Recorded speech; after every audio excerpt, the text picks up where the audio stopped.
Chemistry class ॾहों बाब टियों सबक 16 हिस्सो पहिरियों इख़्तिसार समरी आवां केमिस्ट्री उस्ताद नजूला चन्ना आवांखे सिंधु ऑनलाइन स्कूल में भली कार असांजे अॼोके लेक्चर जा मौज़ू आहिनि इख़्तिसार summary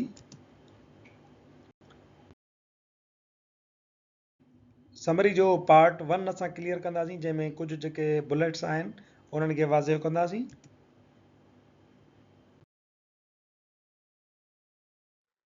First time, Berzelius used the word organic compound for those compounds which were obtained from animals and plants.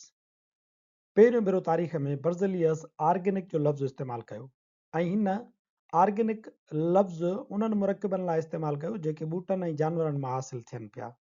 Initially, before 1828, the name organic chemistry was given for the chemistry of compounds obtained from plants and animals, for example, from living organisms.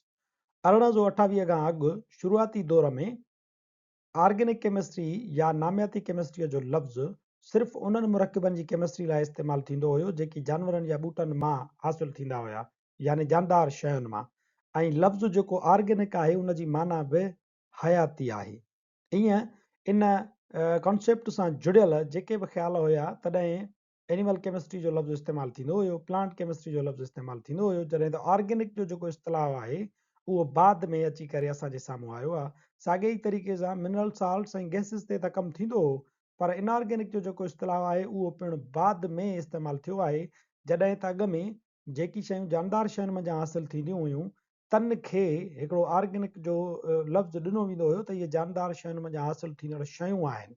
इहो organic जो लफ़्ज़ अॼु बि जानदार शयुनि मंझां हासिल थींदड़ शयुनि लाइ इस्तेमालु थींदो आहे। मिसाल जे तौर ते तव्हां जेकॾहिं मार्केट में चओ ऑर्गेनिक फूड खपे त तव्हांखे उहो खाधो ॾींदा जेको हथरादू तौर तरीक़नि सां हथरादू ॿिजनि मंझां हासिल नथो थिए, फितरी नेचुरली तौर ते जेको मुकमल तौर ते शयूं तयारु थियनि थियूं तिन खे ऑर्गेनिक जो लफ़्ज़ ॾिनो वञे थो।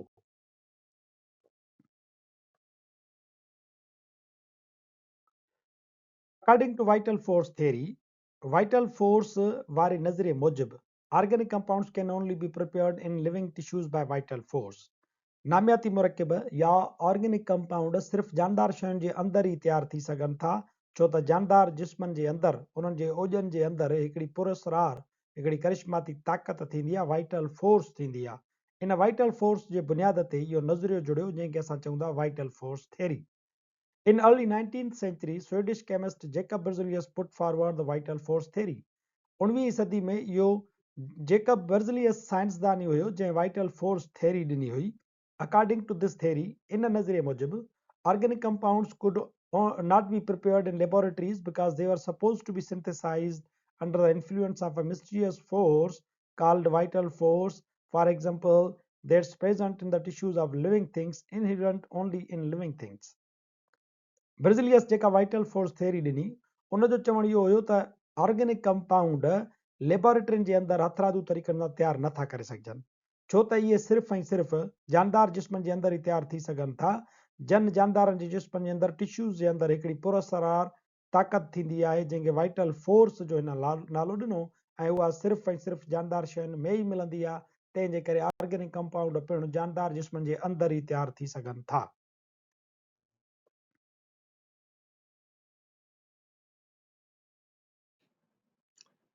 Urea is the first synthesized organic compound and it was prepared by Wohler in 1828.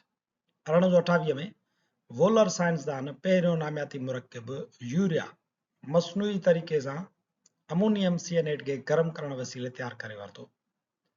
इन खां अॻु वाइटल फोर्स थ्योरी मौजूदु हुई जंहिं मूजिबि नामियाती मुरकब सिर्फ़ु ऐं सिर्फ़ु जानदार शयुनि मंझां पैदा थियनि था अहिड़ो तस्वुर उन जे ज़रिए आम थियो।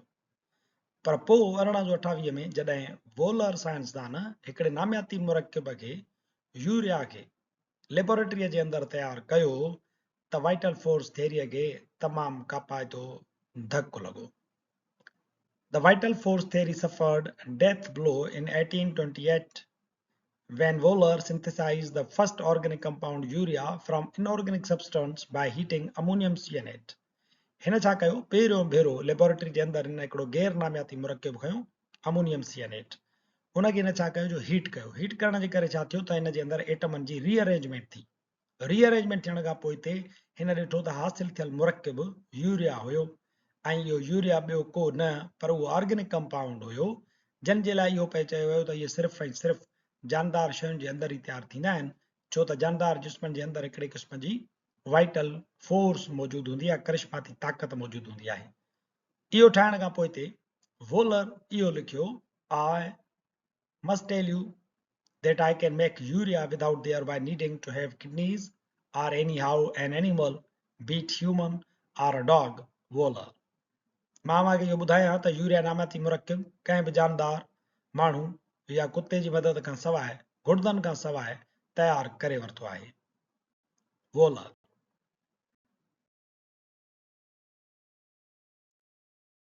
अॻिते हली करे पोइ नामियाती मुरकिबनि जी वस्फ़ बि तब्दील थी। पहिरियां जॾहिं त इहो हुयो त नामियाती मुरकिब सिर्फ़ु उहे आहिनि जेके जानदार जिस्मनि में तयारु थियनि था, पोइ उन वस्फ़ में तब्दीलियूं थियणु शुरू थियूं।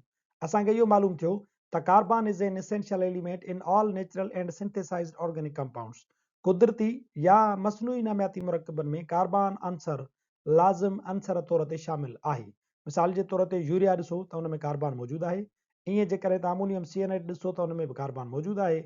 साॻे तरीक़े सां मीथेन, ईथेन, प्रोपेन जेके बि नामियाती मुरकिब आहिनि उन्हनि में कार्बन तव्हांखे लाज़मी जुज़े तौर ते मिलंदो।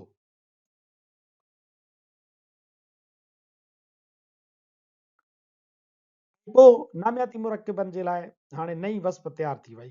उन्हनि खे सॾियो वियो hydrocarbons. Hydrocarbons are composed of hydrogen and carbon atoms. नामियाती मुरकिबनि जे लाइ इहो चयो वियो त नामियाती मुरकिब हाइड्रोकार्बन्स आहिनि जेकी कार्बन ऐं हाइड्रोजन ते मुश्तमिल हूंदा आहिनि। उन्हनि में open chain, close chain, homocyclic, heterocyclic, असां इहे सभई ग्रुप पढ़ियासीं। जिन में तव्हां ॾिठो त जेकी हाइड्रोकार्बन्स आहिनि उन्हनि में अल्केन, अल्कीन, अल्काइन जहिड़ा पाण पेरेंट हिकिड़ा हाइड्रोकार्बन्स मौजूदु आहिनि ऐं वरी उन्हनि मञा वरी ॿिया डेरिवेटिव्स पिणु तयारु थिया जिन मंझि अल्कोहल्स, अमाइन्स वग़ैरह वग़ैरह शामिल आहिनि।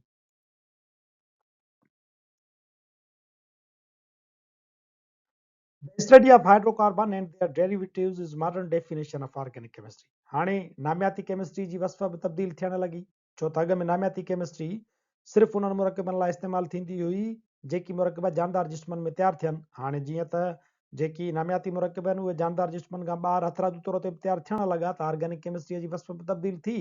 ऑर्गेनिक केमिस्ट्रीअ खे चयो वियो the study of hydrocarbons and their derivatives. Hydrocarbons ऐं उन्हनि मञा ठहंदड़ मुरकिबनि जे मुताले खे नामियाती केमिस्ट्री चइजे थो।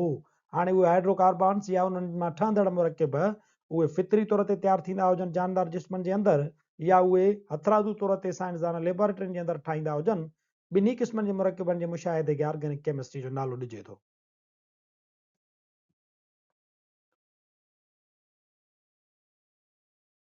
Self linking property of carbon is called catenation. Carbon जी हिकिड़ी प्रॉपर्टी हूंदी आहे त उहा पंहिंजे एटमनि जे विच में बांड ठाहे ॻंढिजंदी वेंदी आहे। इन खे असां चऊं था केटिनेशन। मिसाल जे तौर ते ही कार्बन जा एटम आहिनि। ॾिसो त कार्बन कार्बन सां सिंगल सिंगल बांड या किथे किथे डबल डबल बांड जे ज़रिए हिक ॿिए सां ॻंढियल हूंदी आहे।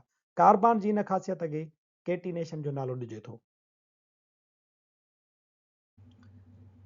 केटिनेशन वारी कार्बन जी ख़ासियत सां गॾु असांजो समरी जो पार्ट 1 हिते पुॼाणी ते पहुचे थो। वरी हाज़ुर थींदासीं नए लेक्चर सां गॾु। तेसिताईं ॾिसंदा रहो सिंध ऑनलाइन स्कूल।